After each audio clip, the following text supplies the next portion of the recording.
lot of people knock eBay. They always say, oh, the fees are too high. Everything's too high, and blah, blah, blah. And I say the opposite. I say eBay's a business, and that business helps other people make money like me and you and some other people. I think it's a steal what we get, to be honest with you. And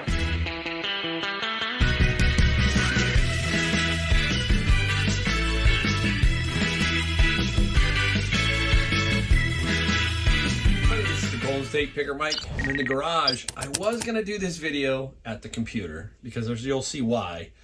I kind of could do some different things there, but I'm just getting so comfortable in the garage that we're going to stay here. We're going to try and put this video together. So now, is Robert De Niro selling on eBay? That's the question, right? Everybody's wanting to know, what's the title about, right? Look at it. Is Robert De Niro selling on eBay? Kind of interesting. The reason why, I had a video and I have had so many people tell me that I look like Robert De Niro. I mean, crazy, right? So what we're gonna do is we're gonna put a picture. Whoa, I knocked something over. We're gonna put a picture up here of Robert De Niro and then me. And you guys be the judge. But here's some comments. I mean, it's been in the feed. I mean, I'm telling my wife and she's laughing, right?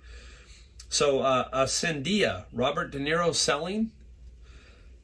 Another one is IR333.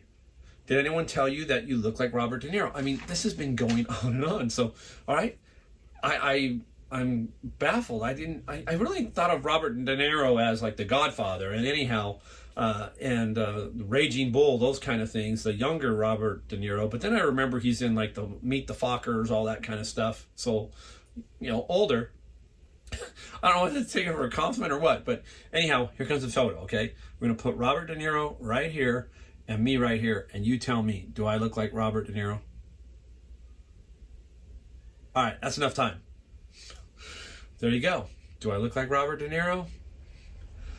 I got to show that to my wife. I haven't shown her that photo, so she's having a gas with it, right? Just figuring, Robert De Niro. There's another guy that even said I look like Richard Dreyfuss. So I guess once you start getting more visible on YouTube and people start seeing you, they start to try to associate you with what? Movie stars, all that kind of stuff, actors, athletes. But that's funny. So yeah, Robert De Niro selling on eBay. All right. So let's get back to what this video is about. I got some other comments too. And the other comments I got were, you know, once you start, you know, I've only been doing this for 2.5 years and then eBay for a while and never got really going. And I have one video that's kind of taken off because I showed some of my numbers. And long story short, along with that comes some comments and stuff like that that you get. And you try to be as honest. If you know me, I am going to give you the straightforward. I'm not going to mess around. I'm going to try and give you everything. So this video is going to be about that. You'll see in a minute. But I got some comments like, he waffles on until 12:40, then starts by giving us old numbers from 2019. Next time, just the current numbers as promised by the video title. Well, this person didn't obviously watch the video. It just said I listed 8 items a day and this is how much I made. That's all it said. It didn't say anything else. And I put up there 2020 from January 2021 to July of this year. That was the main focus of that particular period. So you get these questions and you know, so I'm going, oh man, it's like you don't realize when you make a video that you can slip one place. You know, I probably should have put the net in maybe and figured that out, but you're just making a video and you're not thinking of anything. You know, so and then I got many more like this. Like Dawn Harden says, what are your costs? Totals are great, but what was your cost?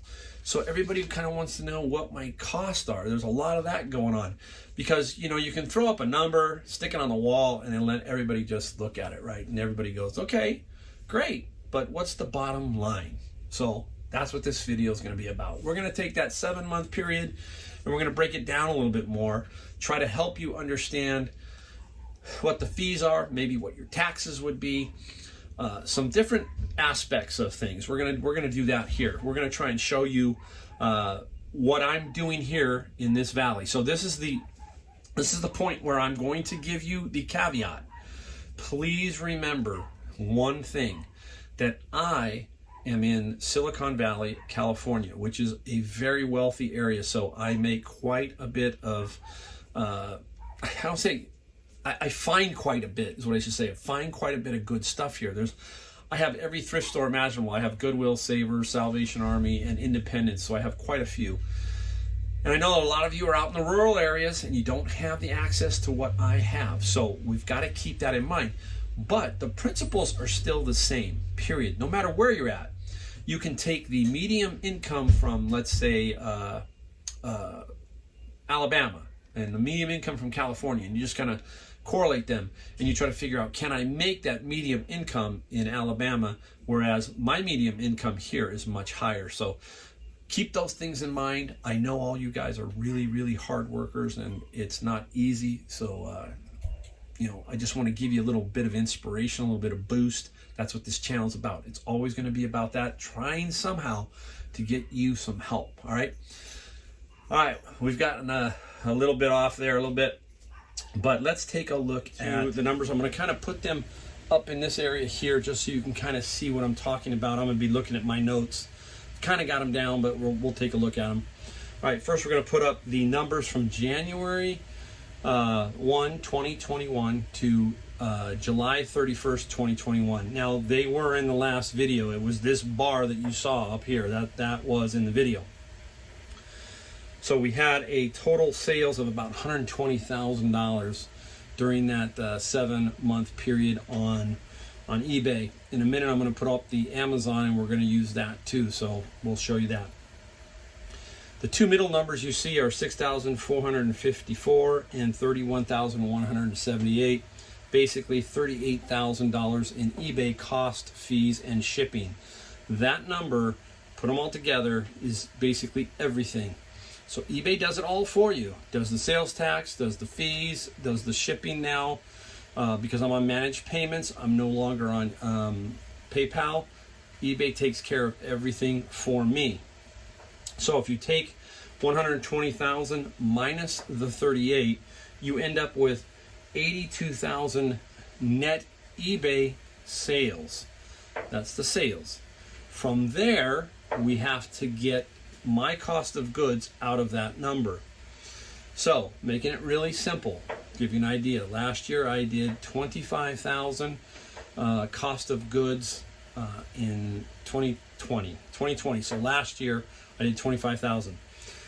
Through 7 months of this year, I've done $17,000.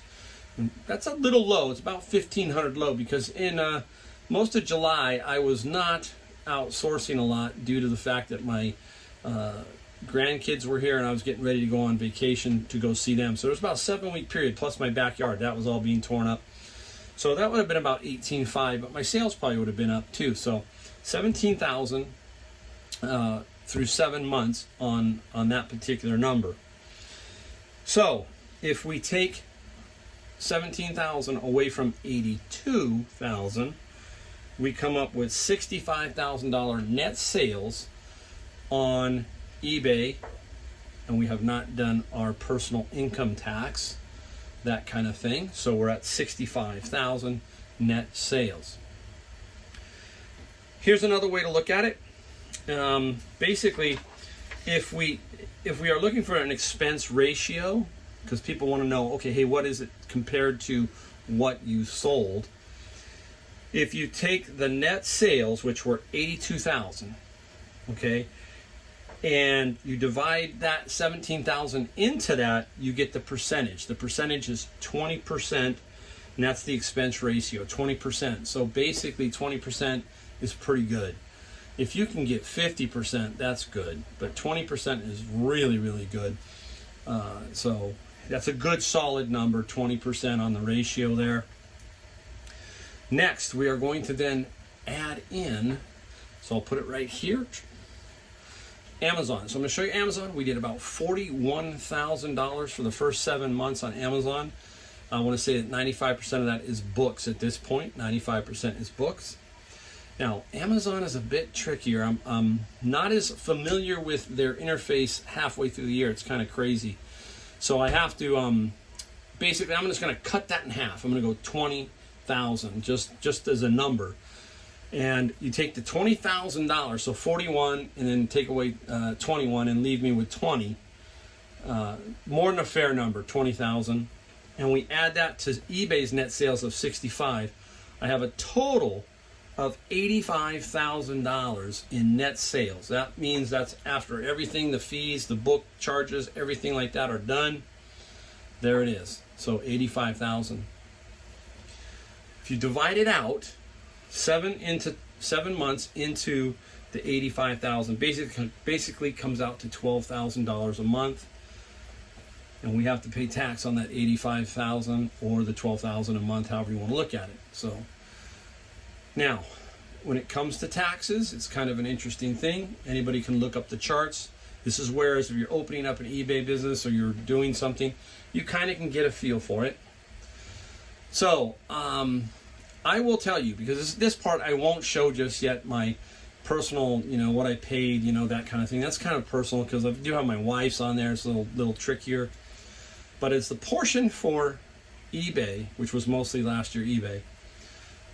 It is lower than what most of you think. Okay, some of you think, there's a lot of people out there that when you start talking to them about stuff like eBay fees and taxes, that's the first thing that they mention to me. All the young people always say to me, "Hey Mike, why are they're taking half your money, fees and taxes and everything else." And I tell them, "Well, do you work?" "Yeah." I go, "Well, the government's taking taxes out of your paycheck. I just pay mine April 15th.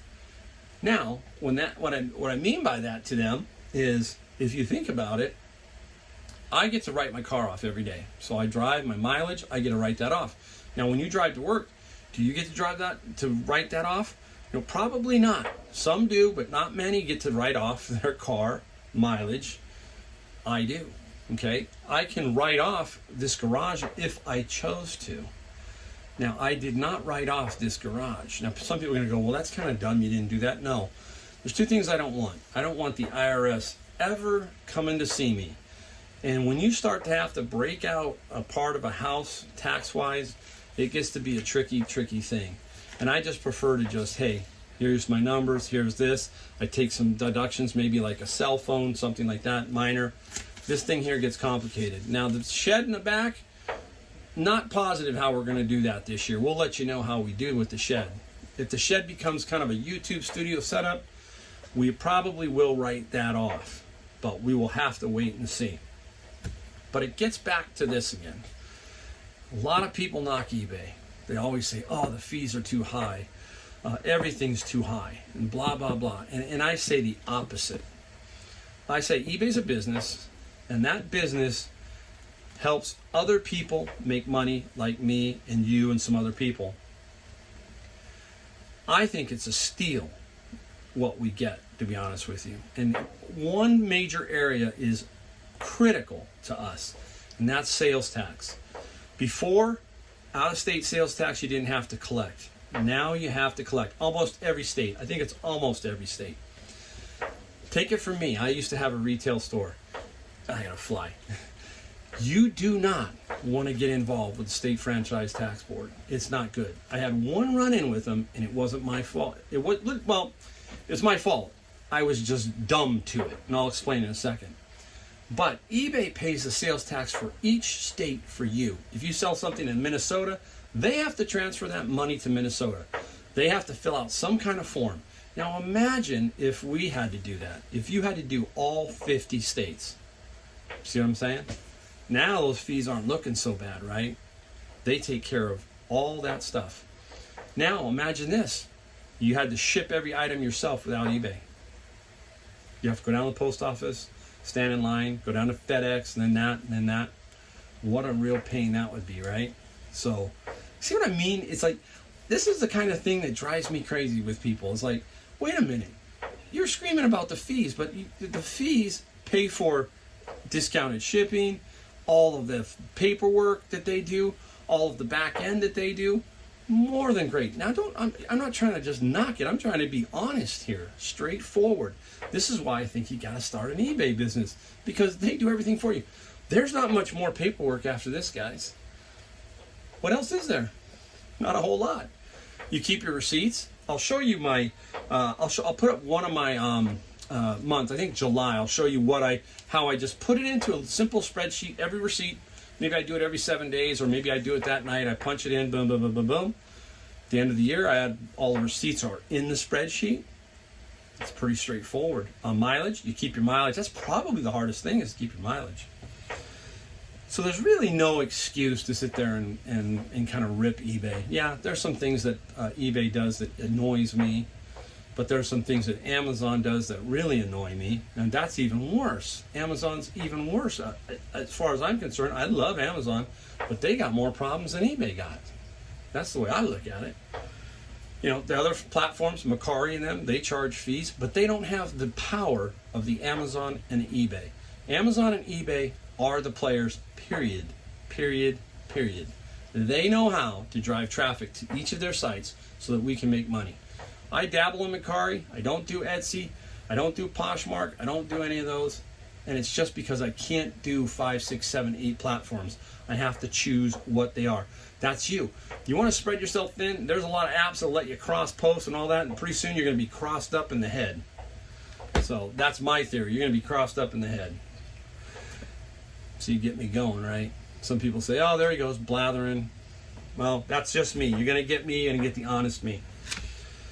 All right, so you got those totals. So straight up, and that's how it works. I think it's pretty good. And I think that every one of you in different areas of the country, you can do similar type stuff percentage-wise. What I mean is that 20%, finding that 20% and then selling it. Remember, your cost of living or your median income in your area may be, right here it's over, I think, 110,000 in this area, and in parts of Alabama it might be 40, parts of Georgia it might be 50, whatever it is, okay? So your housing and stuff are cheaper, so you might not make nearly as much as this number that I've had, but you could make a good living off of it. So can you make a living off of eBay? Yes. Does it require work? Yes. I'm not going to mess around with that and tell you that it's not work. When you see the next video that I put out, I'm going to put some out before this, but I mean in between this. But when you see the next one, it's going to show you my routine, my daily, weekly routine, everything and how I work, even up tonight. You're going to be surprised. It's a lot of work. It's a lot of work. All right, Robert De Niro here. Sorry. Or is it Richard Dreyfuss? I have no idea. Hopefully that gives you guys a kind of an idea, and all you people who are asking for it, there it is. Hope you can get some, mix it up and figure it out, but there you go. That's how much net basically I've gotten out of this for the first 7 months to try and help you out, understand it a little bit more. All right, guys, we'll see you next time. Take care.